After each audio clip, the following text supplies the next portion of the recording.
parlaient-ils déjà, les Égyptiens antiques, de la pesée des âmes au moment de la séparation de l'âme et du corps, au moment de la mort.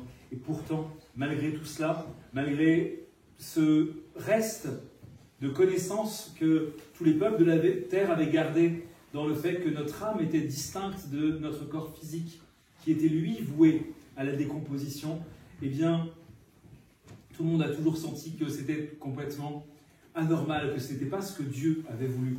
Dieu n'a pas voulu la mort, il n'a pas voulu le péché, il n'a pas voulu la souffrance. Ce qu'il voulait, c'était la béatitude de sa créature, que sa créature vive éternellement avec lui, en communion avec lui, en union avec lui dans l'Éden.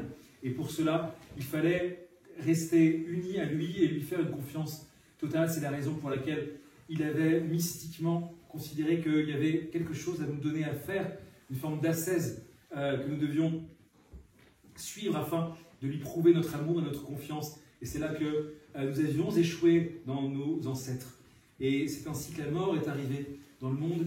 Et avec l'incarnation, l'enseignement, la mort sur la croix du Seigneur et sa résurrection d'entre les morts après qu'il est allé le samedi saint sortir les âmes des ancêtres de l'Hadès, eh bien, cette résurrection, c'est vraiment la victoire sur le dernier ennemi qu'il n'avait pas encore vécu, qui était la mort, car il est le premier-né, nous dit-on, d'entre les morts.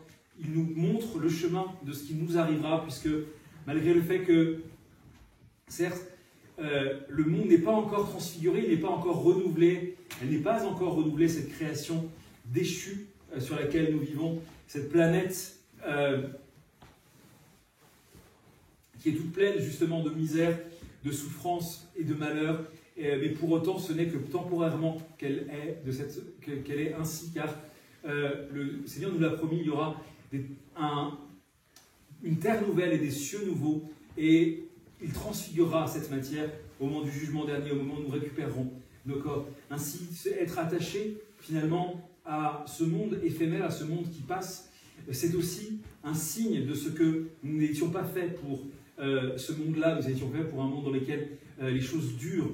Et c'est ce que le Christ nous offre dans l'exemple de sa résurrection, c'est-à-dire une matière qui sera transfigurée. Notre corps, que nous récupérerons après le jugement dernier, sera un corps à la fois matériel et pourtant transfiguré par la grâce divine, un corps tel que celui qui est apparu aux apôtres, c'est-à-dire un corps que l'apôtre Thomas a bien pu toucher et qui pour autant traversait les murs.